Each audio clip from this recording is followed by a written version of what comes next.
Hello, I'm Roz Dimon. Today is April 26th, Tuesday.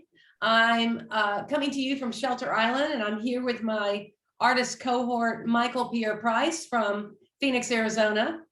Wow, isn't technology cool? We love it. Welcoming all of you to the first digital handshake.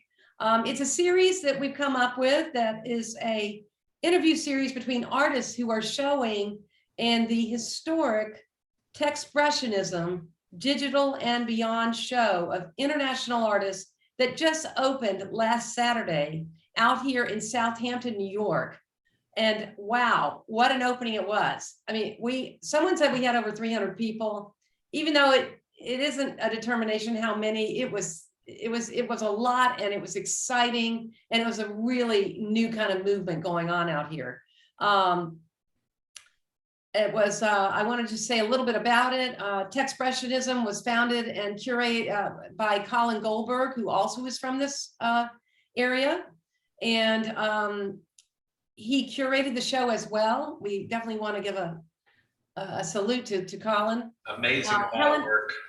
He has, hasn't he? Well, and Roz, 2 years ago, Techspression didn't even, this community, this thing didn't even exist. It's crazy how much has happened in this short amount of time. And you know, now that you're saying that, I'm thinking probably because of COVID a bit, it drew us together. We all wanted to be with other artists.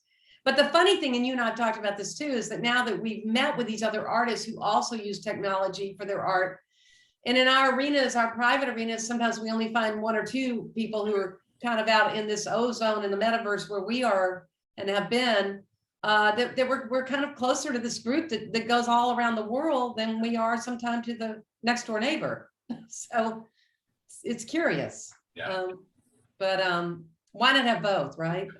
Nothing like face-to-face, actually. That's true.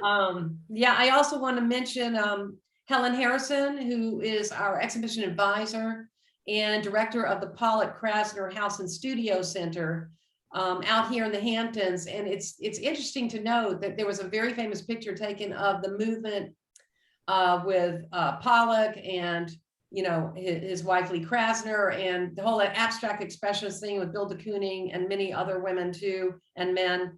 There's a famous picture of them on the beach.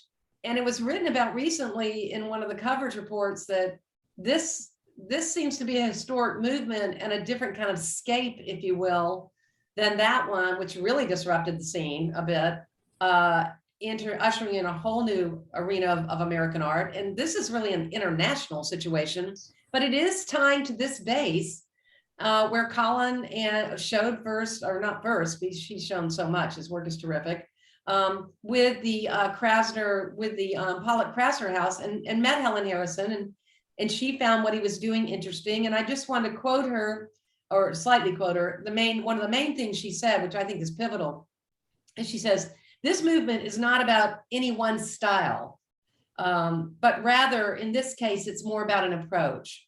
As regards the artists in the show, their work responding to a very digital technical age, because, you know, and you can comment on this too, Michael, but when I was looking around the show and also in our salons that we have every other week, the breadth of work we have, it's not like everybody's painting or drawing like I do or you.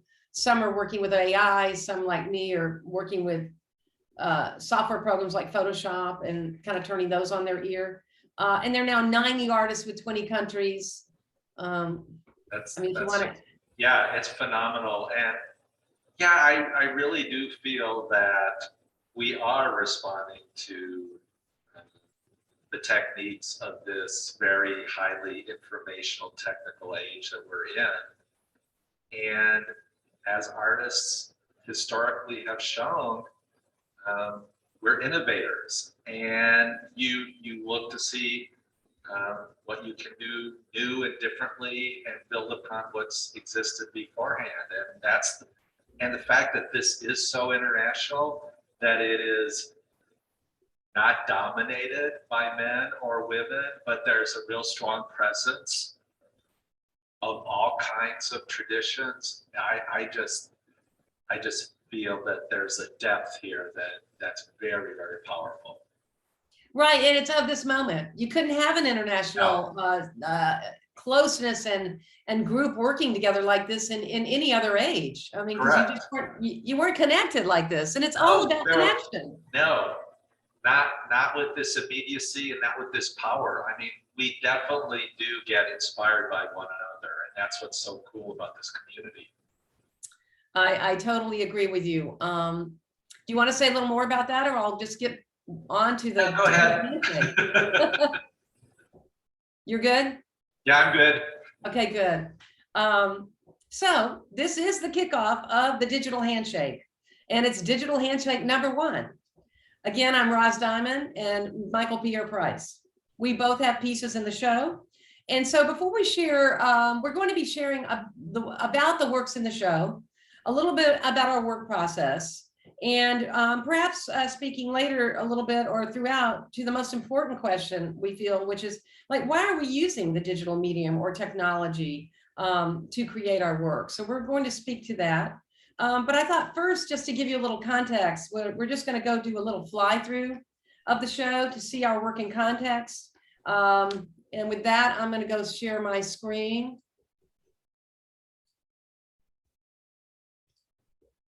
Michael, can you see my screen? Yes, perfectly. Okay, great. I'm going to go in and just go to one of our colleagues. His name is Skojo. And there's a little secret about Skojo, but we can talk about that later, what that means. And he has a fly through right here in his Instagram. I'm going to blow it up big and take you through it. Work. Let's do this. He's outside the Southampton Arts Center, gorgeous space. We're not going to go through this whole fly through. This is before the opening, but we'll just zoom around a little bit so you can see how much is going on here. Can you hear me, Michael? Yes. Oh, good.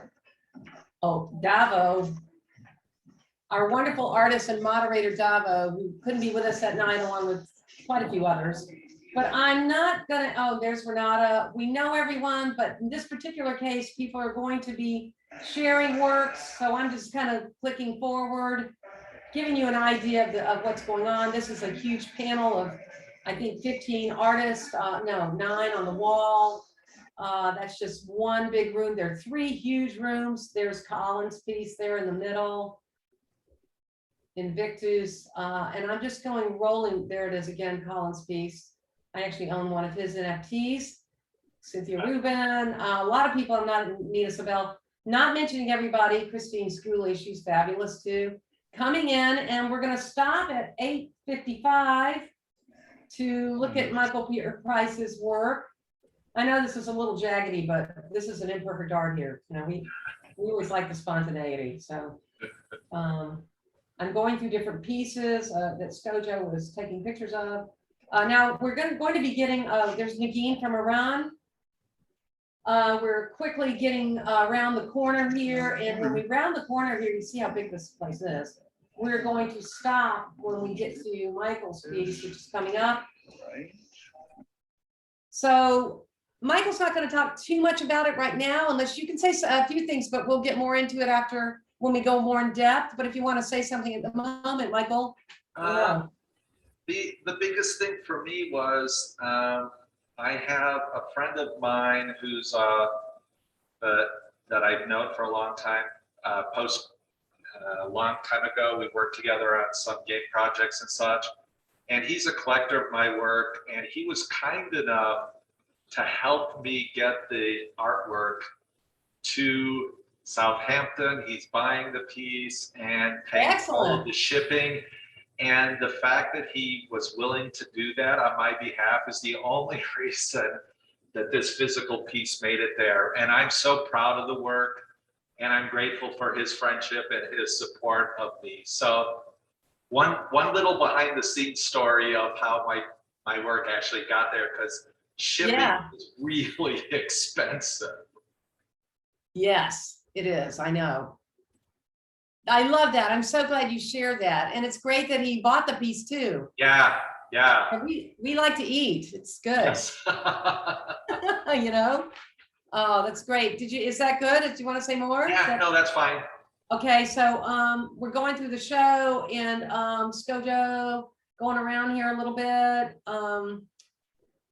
Nina Yankowitz, really cool piece. I mean, all the pieces have their own merits. Dan Weldon. And I am right next to Holly Gordon, and I felt like we really complemented each other. And I'm getting into my piece. I'm just stopping for a second. You can only see part of it, the Kalashnikov. But the reason we did this is we just kind of wanted it on going forward and backward in this Skojo's video. I think I'll leave it as it is, but I just wanted to kind of show the breadth of the show, going around the room, going back to the center. Let's see, it's hard to control this video the way you want to. It's coming to you straight from Instagram as well. Okay, so I'm just. The other nice, yeah, sorry, Roz. The other nice thing is that from the Techspressionism.com website, you can do a 3D walkthrough, which has been beautifully photographed and recorded. And you can see all the pieces, you can click on them and see information. So yeah, if you can't be there, which, you know, sadly not everybody can, there's still a lot of ways to view this, whether it's by videos or photos, and this 3D walkthrough, it's all great. I totally am glad you added that. That's so true. Okay. Oh, didn't turn off my messages. Well, this is the way Zoom is. You know, it has a little serendipity to it. So I'm going to go in and without further ado, just talk a little bit about my piece that I showed that is called Kalashnikov 2, and show a few pictures.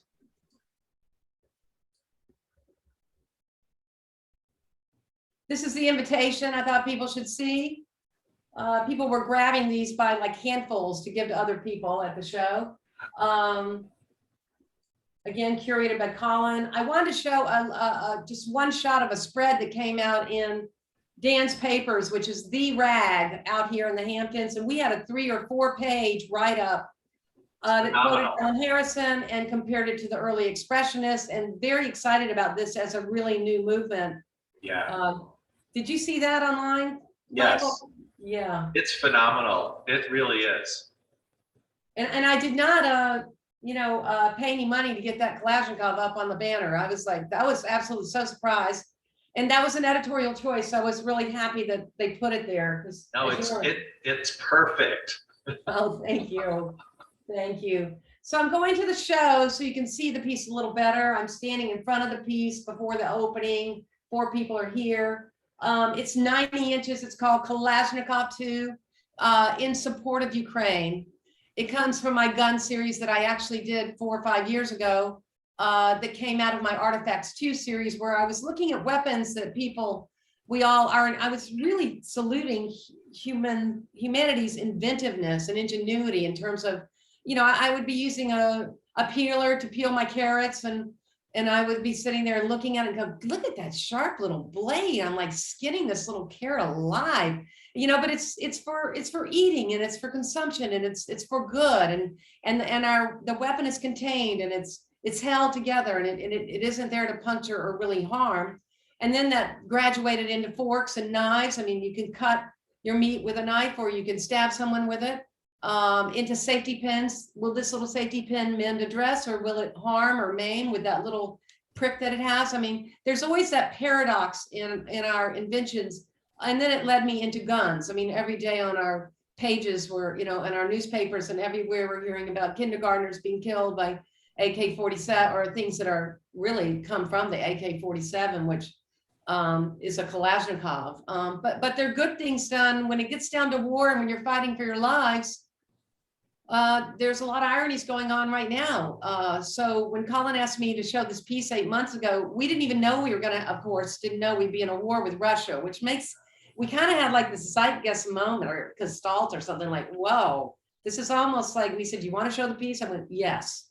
But I had my moments, because I wanted to be sure the piece was construed the way I want it to be, which does include paradox. It's more about questions than answers. I mean, the Kalashnikov really saved Russia from the Germans and Nazism when it was invented by a Russian. And now they're being used against Russia by Ukraine to save their very lives. So, and yet I'm very, very distressed. I'm for gun control. So I think the First Amendment, the Second Amendment is not more important than like the second commandment, to love one another. So as a minister and an artist, I'm always theologically thinking about my work, and that always comes out. But in short, in order to show this piece, this 90-inch long piece, which is one of 9, I felt I'm giving all proceeds to Ukraine. Of course, if it's purchased, and I hope it will be, but it's not exactly something everybody wants to put over their couch. This is really a museum kind of quality piece, I feel, so it's either going to be a very serious collector, or someone's going to surprise me, and I would love nothing more than to support Ukraine. And there is an NFT. I'll talk about that later. I'm just going to show a few more pictures. Here's a picture with Colin and myself at the show.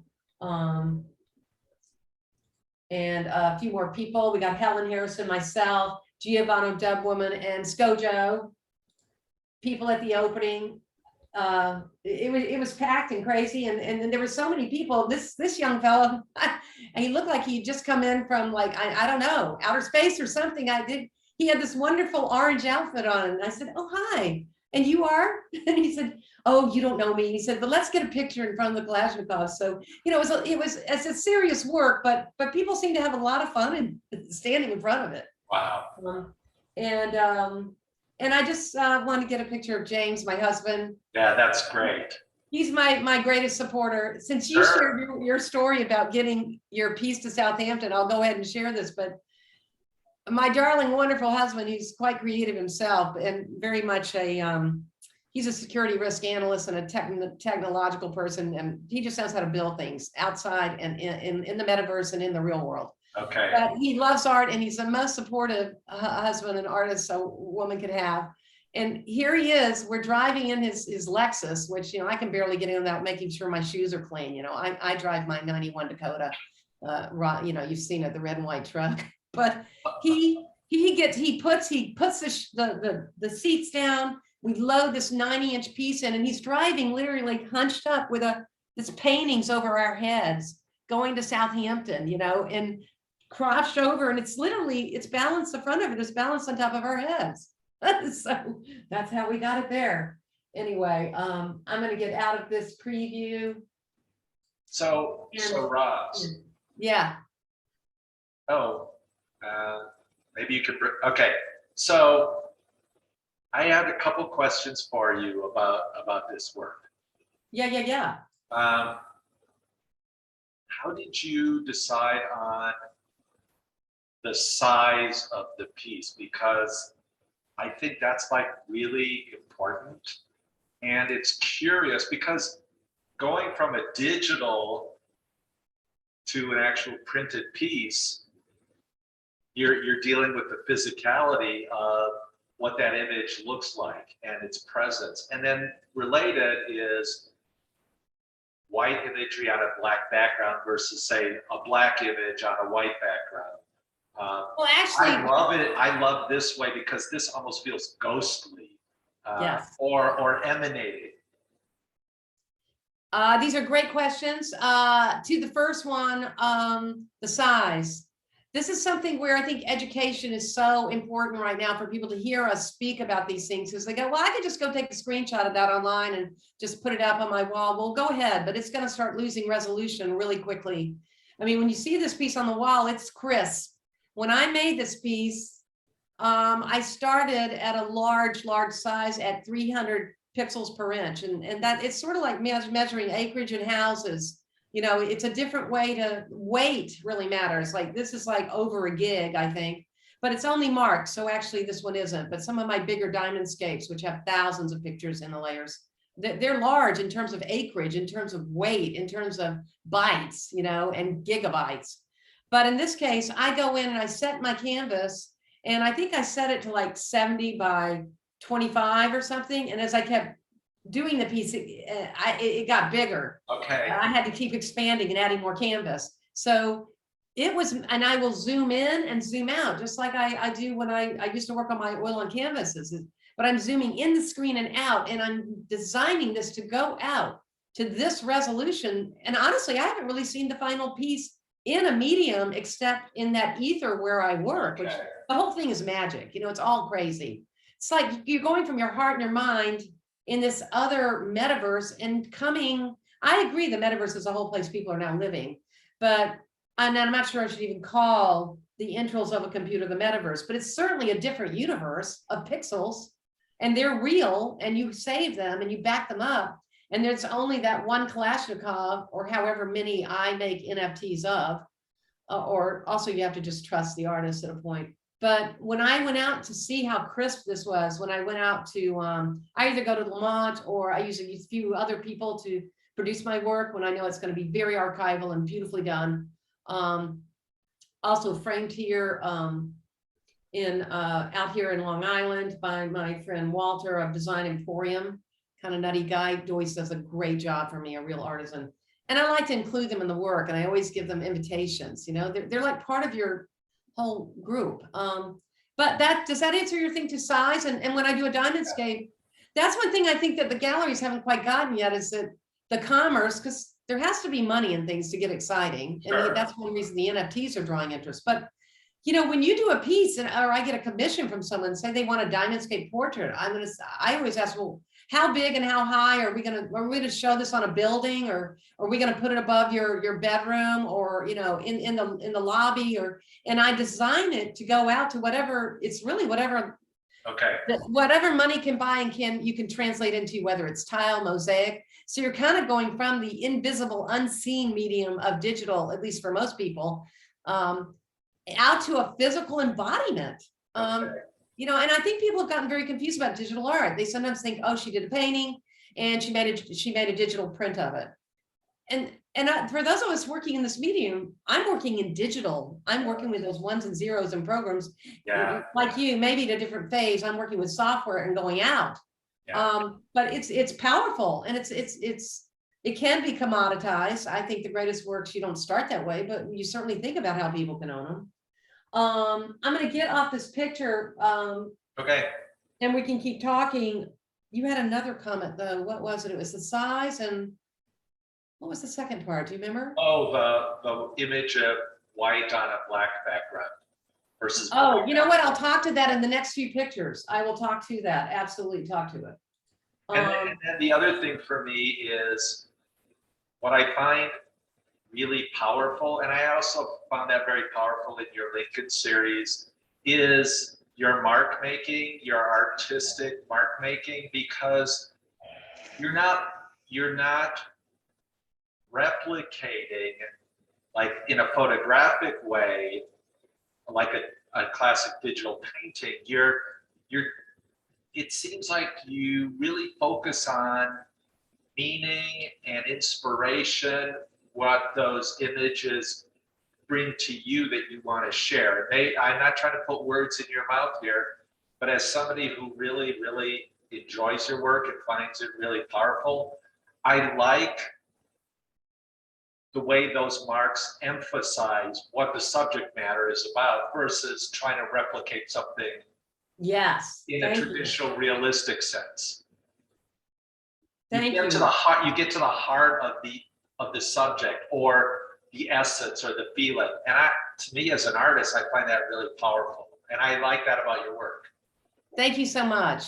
I mean, it's all about drawing and painting, and I go right from my heart, to get into it.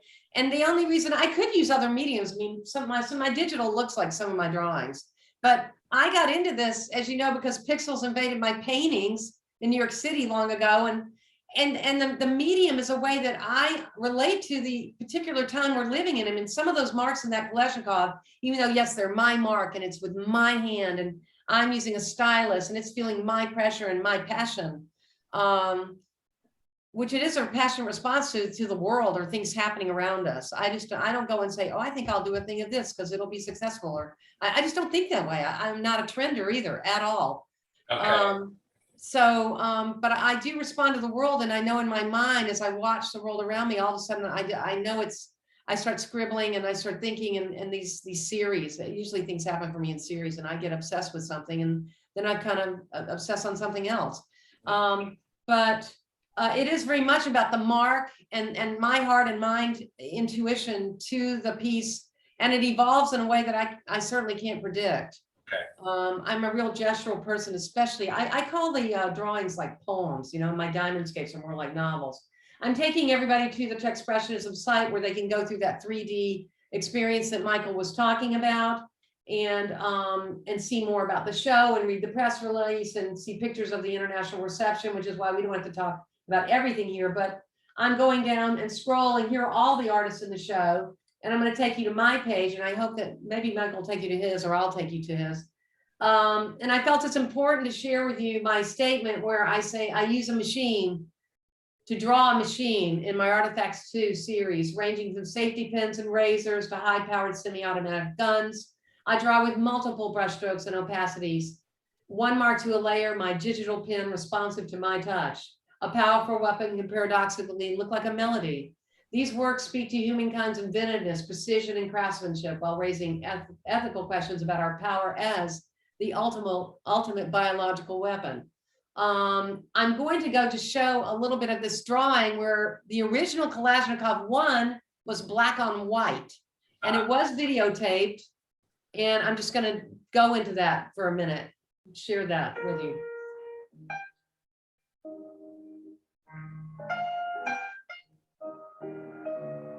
So you see, I'm zooming in and out of my canvas. Yeah.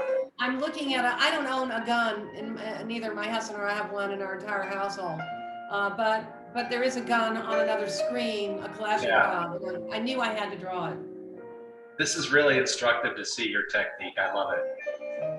Thank you. They sped it up a little bit. I don't go that. No, that's.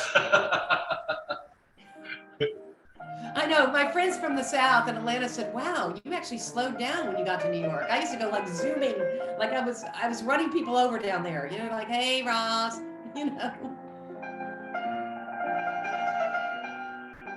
I love the music with this too. It's not very long. I can let it play, or it's I think I'll stop it because I actually use this music again for my NFT, and I love that it's Chopin. Yeah. And I thought I couldn't get something better, and it is free market, you know, no copyright. And I actually and I like that Poland has been so supportive of Ukraine, so I kept the same music in for my NFT. But I took this piece and reversed it out in the computer and reanimated it for my NFT. And the white on black, I agree, is a more ghost-like. I like this piece, and it can be bought either as Kalashnikov 1 or 2. But I'm showing Kalashnikov 2. And I want to just get out of this and go back to Techspressionism. Well, I think I'll go straight into the NFT. I think I have a link here to the NFT.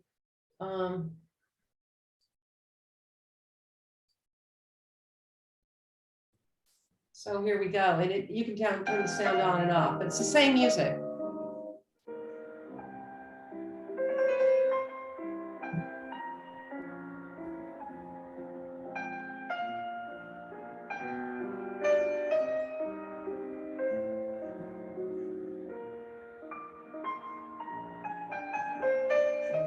So here I'm just letting the layers come up over time.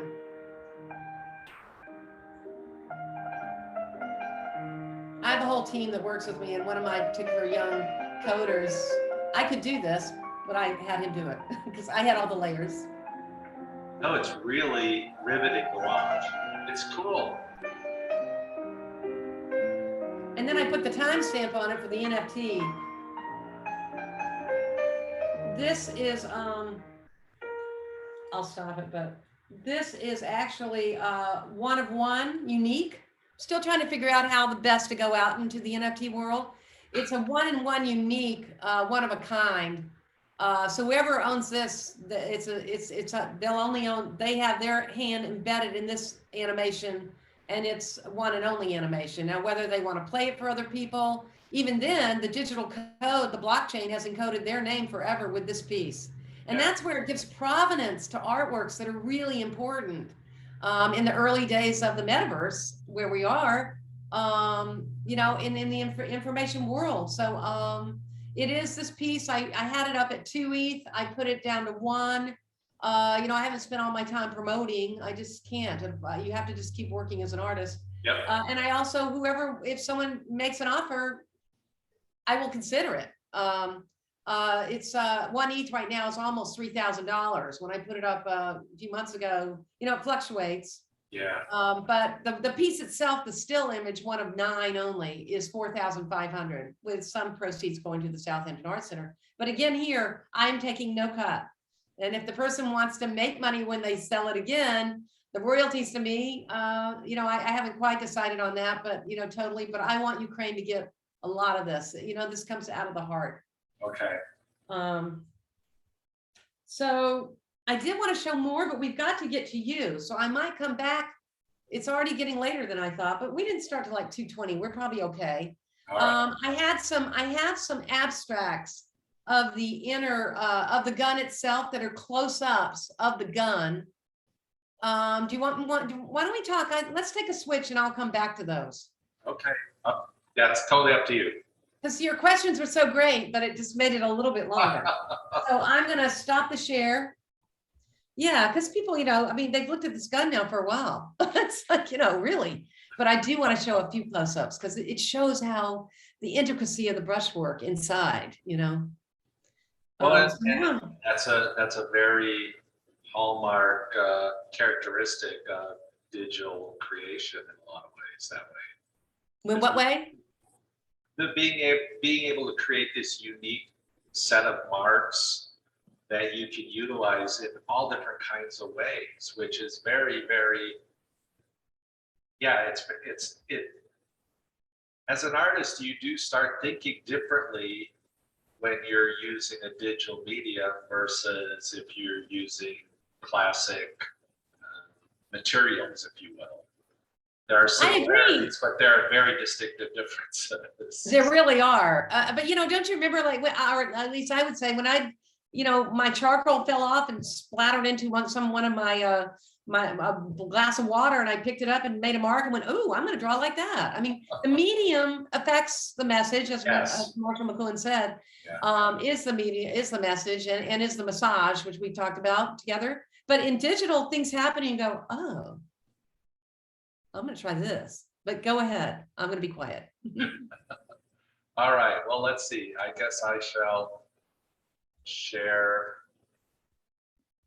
my screen here.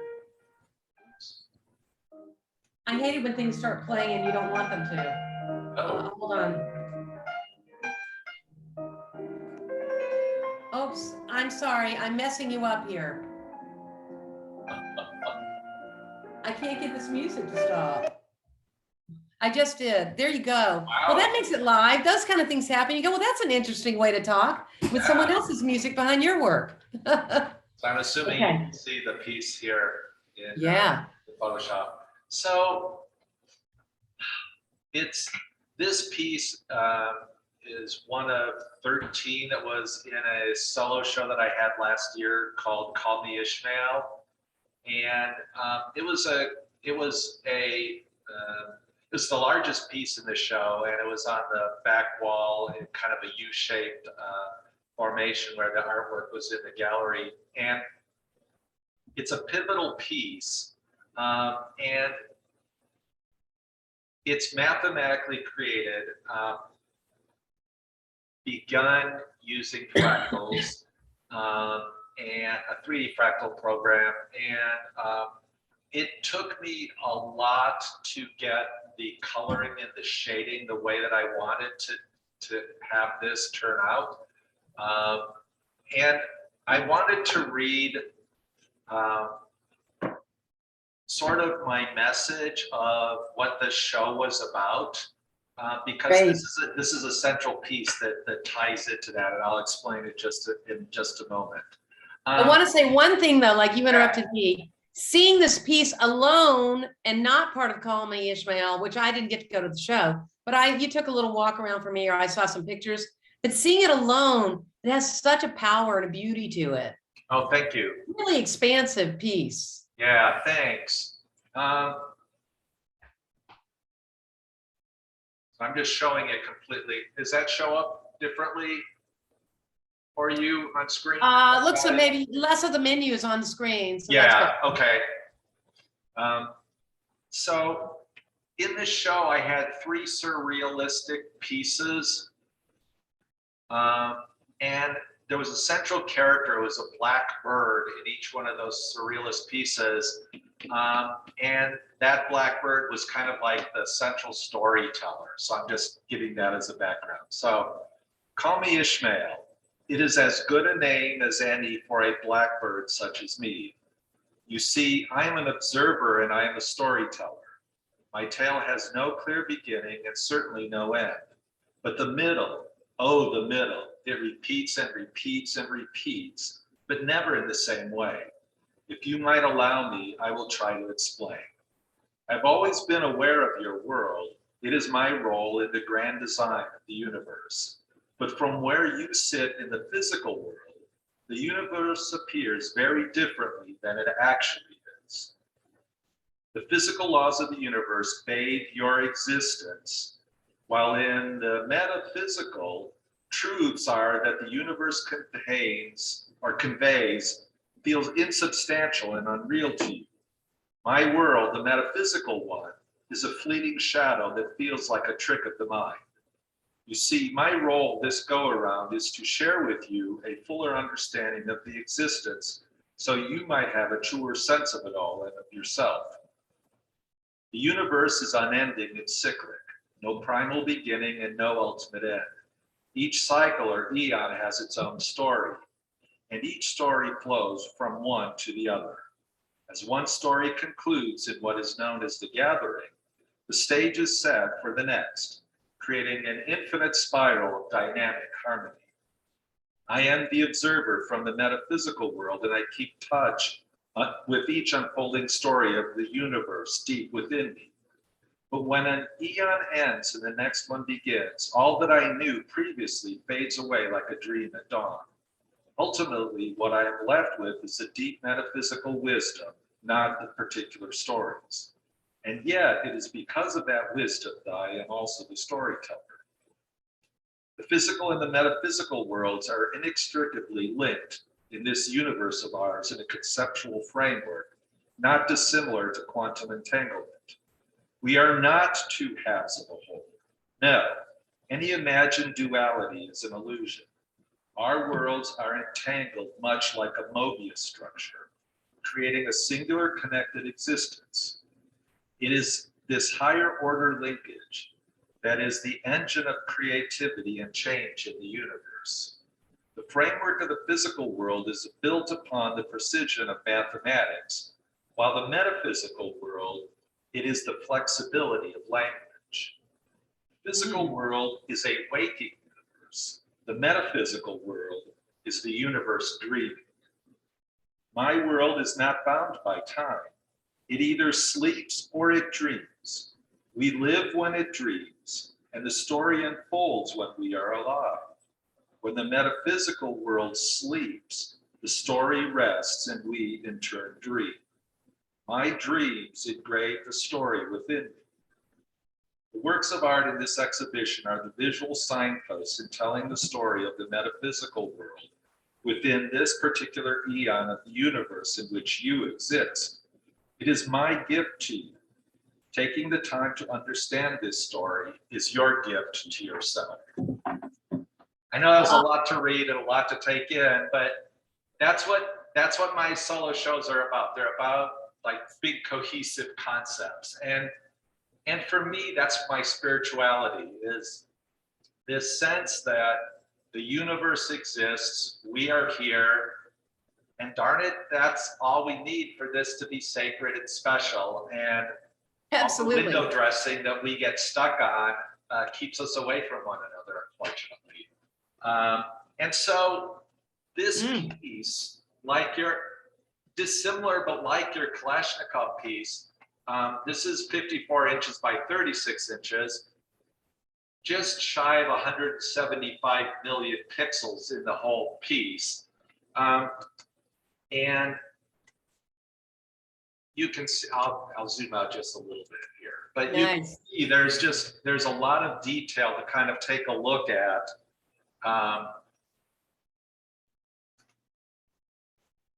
And the mathematics is what gives it all of the detail and precision. And trying to do anything like this by a human hand with physical brushes and such, you'd have to work on a scale of quite enormous proportions to get anywhere close to this sort of detail. And I wanted this piece. I talked about the Mobius strip, and I'm hoping everybody understands what a Mobius strip is. If you have like a thin ring of paper and you cut it, you could turn and twist the two ends, and you get this weird connection where the inside and the outside are all basically together. This piece from the flow, or from the light and flow of no mind,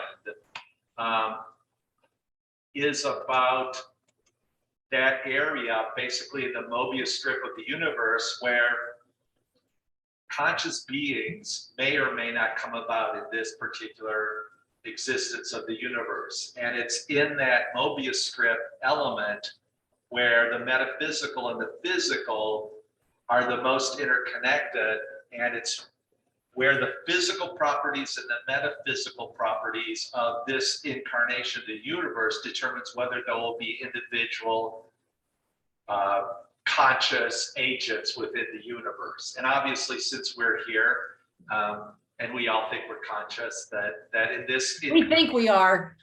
Yeah. This is that particular moment where all the ingredients came together to say consciousness can evolve in this universe, and that's what this piece is all about. Oh, it's so beautiful. I love going in close. It's really nice, and it does seem that the piece, you know, it sort of tears apart the whole vanishing point. You know, that was the biggest thing. You know, the whole thing about centeredness, it all depends on where you sit in the universe and how much you know or what you're exposed to. You know, like you know, the vanishing point of 3D perspective. Here we're entering a whole. I do feel digital takes us into a new dimension. Yeah. You know. Yeah, this work could literally not have existed without modern computers and software that utilize this area of mathematics, of fractals and chaos. Beautiful.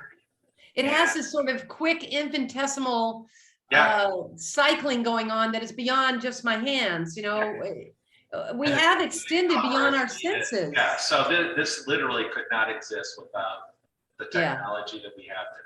Beautiful, beautiful and interesting, and has a mystery. I love the name of your show, Call Me Ishmael. What's the name of this piece?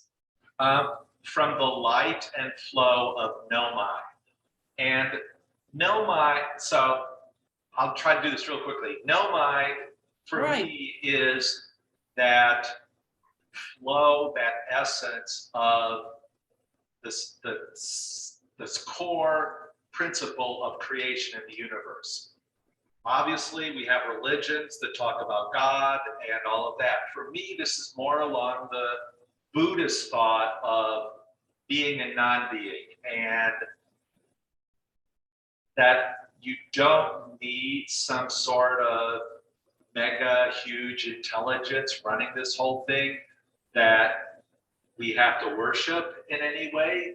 That the universe, because it exists, is sacred just because of existence. And for me, this to me gives, I don't need any particular, you know, I don't need to be connected to any particular religion for me to still feel like a very spiritual, very, and I'm layering that on top of all my physics background and everything that I've learned educationally, because I believe that they do work together. And this, I do too. This is my artist perspective on trying to share that with other people. Yeah, and I am somewhat religious, but you know, I'm religious plus I don't know. I believe in science and math and faith and all sorts of things all mixed up together. Yep. Yeah, but that's a fascinating. I'm always fascinated by your pieces and what you're saying, and it's a very, very compelling work. Thank you, Roz. So how do you want to proceed from here now? Well, I think I would like to, we've talked about tools and what's important and different about them. I want to just quickly show, I'm going to share the screen again. Oh, wait, I want to quickly just show one or two little pieces relating to the centeredness of things. For me, like even in the gun, everything happens in the middle. That's to me where the sparks fly, it's the center of things. And we don't always know where we are in the center of things, especially if we don't, now that I know about black holes, I'm like, oh, wow, that really just this blows my mind. What, that there are we say that we know our world, but there are millions and millions of galaxies with millions and millions of Earths. And you're right, the sacredness is right here, just grab it, and it helps because sometimes you get kind of upset about things, ego stuff in the art world, and sometimes I think on my gravestone, do I want to have she showed at the Whitney? Well, that would be nice, but you know what, you're wasting time. We have to, and I'm as driven as any other artist, but in some ways it's really great to have that sacredness about what you're doing and how am I going to connect to other human beings on this earth and say something to them where I connect with them, and it's all about being human, and it's more than being a bird. They're fabulous, but we have all those complexities, but we have the complexities of joy and terror and kindness and all those things. But well, you and I could just, this may go on for 12 hours, so you can turn off your TVs now, but we're doing the best we can, but we always get fascinated with each other in our discussions. I know. So it just happens. It happens very naturally. So I'm just going to go into really quickly. I wanted to show, you went up close, and I think it's very important in the world we're in to kind of go up close. These are other guns, just, a series of guns. But here's the Kalashnikov, and going back, I just want to go show some of the abstracts. How close up, just zoom through these really quickly, but look at some of these marks. I'm drawing with little stars, and I'm loading them. And when I load my brush, I pick up my brush. I don't even know where my Wacom tool is right now. This little brush right here, it feels my sensitivity. And I load it with, I go and pick the brush and what size it is and what transparency, and oh, I want a bunch of stars in there, and like this. Are you showing anything yet? Oh, you're not seeing anything? No, you haven't shared your screen. Oh, geez, we're all human. That's what it all gets back. I thought you were getting ready to share your screen, so. Oh, no. Sorry about that. I'll go back in. All right, there you go. You see it? Okay. So I started actually with the Kalashnikov, just to look at it.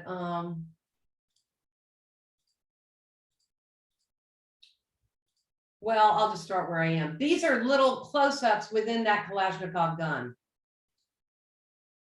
And what I was talking was about loading my brush with these stars, picking the opacities, that big gray that comes through in the gun, and the kind of force, and see that little rumpled kind of brush in the background with the edge. That would be very hard for me to get with anything besides the digital medium. Yeah. And these little hairs and things, these are all in the belly, which for me is where the masculine and almost feminine forces of all our inventions are working in this divine tension, like the female parts of us, which I include men and women, having both of each other's chromes.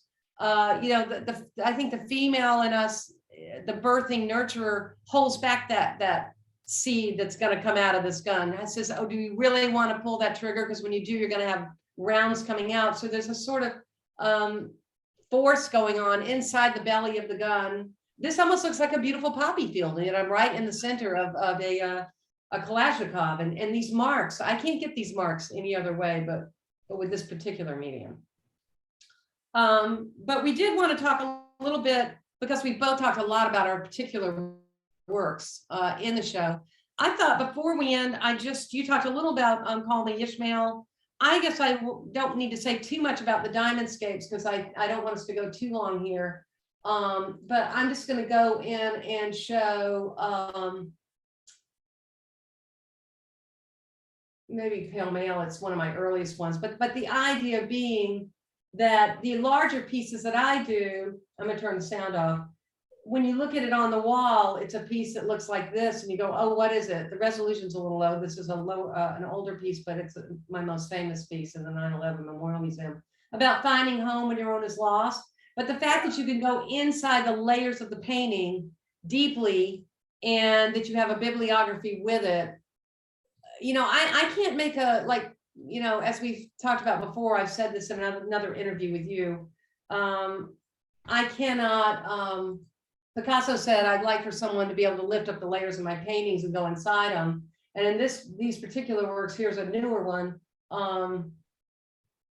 where, you know, it's just so multi-layered. And I'm taking people inside the layers of the painting. And when they stand in front of it, they go The physical inside, component they of go this inside it. diamondscape. I'm gonna turn the sound off. But I'm going to stop share. And it's a whole nother universe is what we're talking about here, right? And every single artist in Techspressionism, I think a lot of them have these kind of stories. Yeah, and I think for me, that's what's been so powerful and inspirational in the salons that we have had, is that that's given me the opportunity not only to share my work, but to see yours, to see other artists in the group internationally, and just to see how much artistry and depth of thought and just beauty that's being created. And yeah, it's really fascinating and inspiring. I agree. I just want to, I guess, I think we'll wrap it up here if you're good with that. Like, talk about, maybe just mention Techspressionism, emphasize to everyone, or do you want to go back into a work real quick? Or I don't know. How do you think we're doing on time? we're almost, I think we started about 2:15. We're at like 3:07. So, you know, I'd rather it stay in within an hour. I think that'd be good. Okay. It'd be good. But I only have a few more things to say, and then I'm going to show a picture of everybody at the show, and a kind of. I wouldn't mind just showing just one or two more works real quickly. Sure, absolutely. It's good for people to get context. That's why I wanted to show the diamondscapes. You know, they're my novels, and the gun is a poem. Well, and one of the things that I think really fascinates me about that, and one of the things I think is really important, is this whole idea of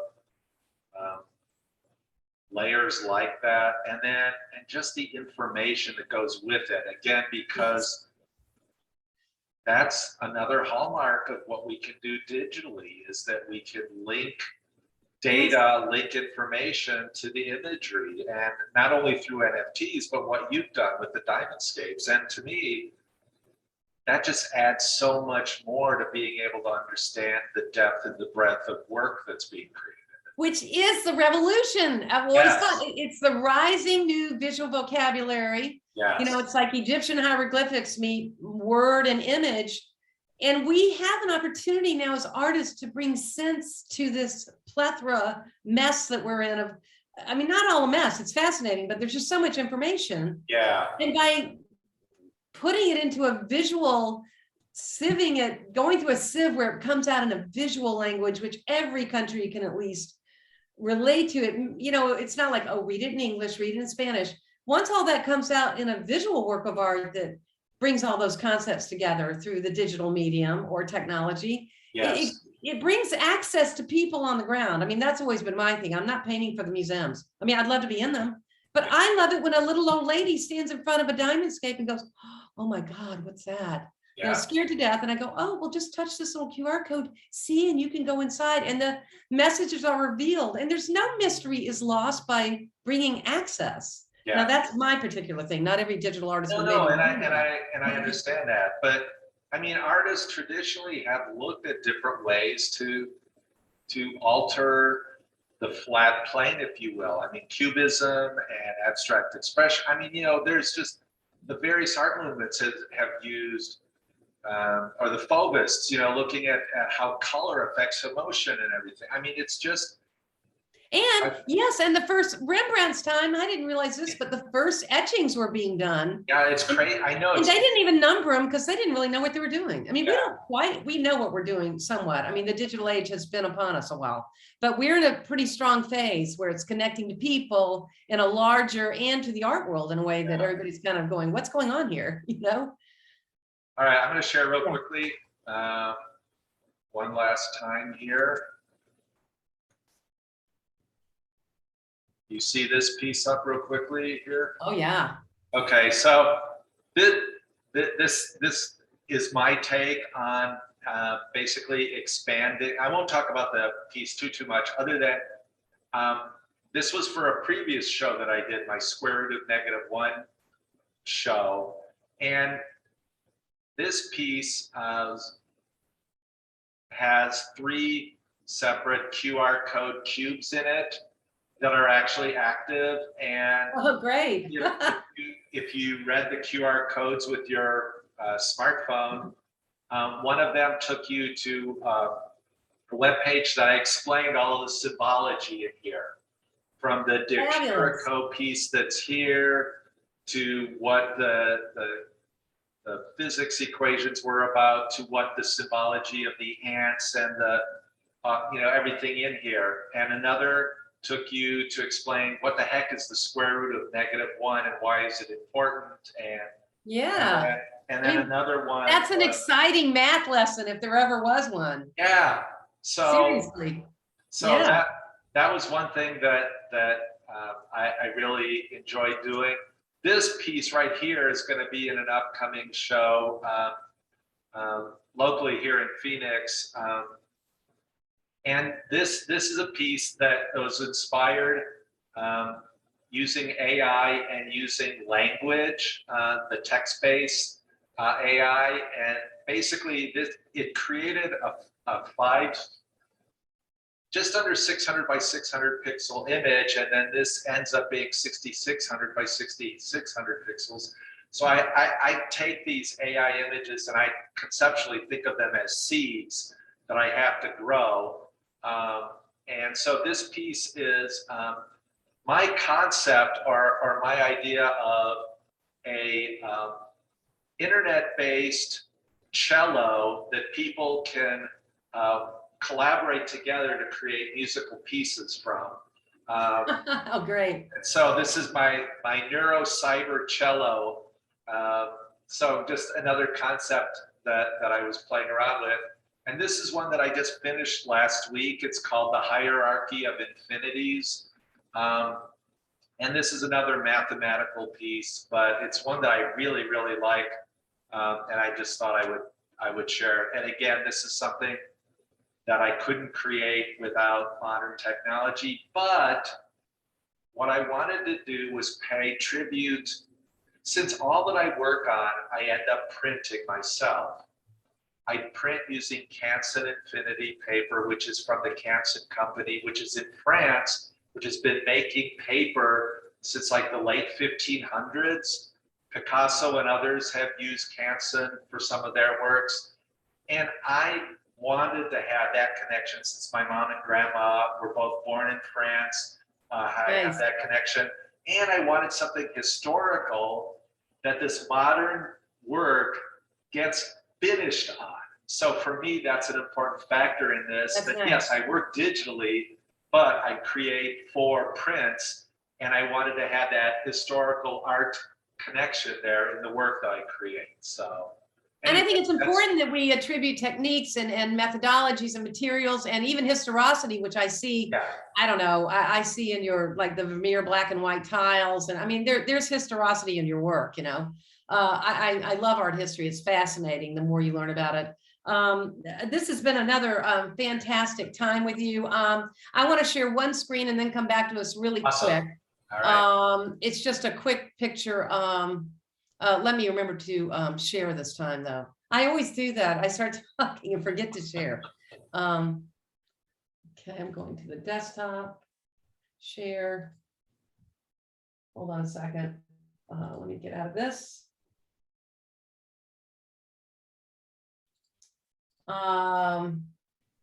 Just want to share this picture and ending. Yes.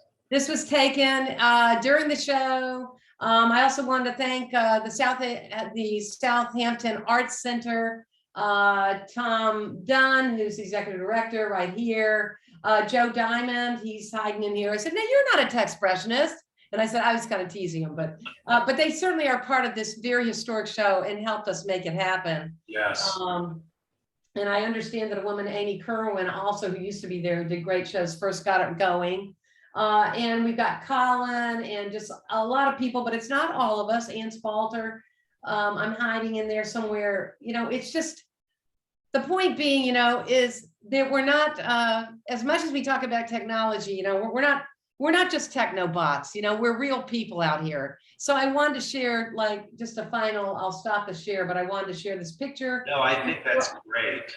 We were all thinking about our cohorts. We have, I mean, there are people in the show. I'll be leading a little tour through the show tomorrow at 5:30 at Techspressionism.com. You can sign up at the Techspressionism Salon. But we have people from Iran, from India, France, all over the place that are in the show that couldn't come. So we'll be saluting their work. Yeah, yeah.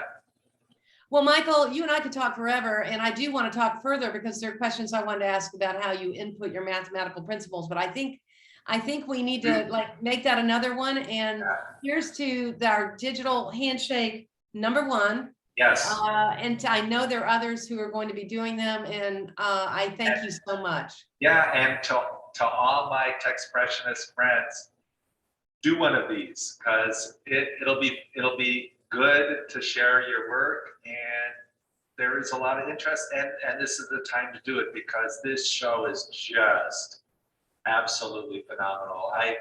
My heart aches that I couldn't be in this physical space, but I appreciate everybody's Instagram posts and videos. The Southampton Arts Center is gorgeous. I can't imagine a better place for us to highlight all the work. Wonderful. Yeah. All right, Roz, I think we will sign off here. Thank you. Thank you again. You too. It's been fun. Really has. All right.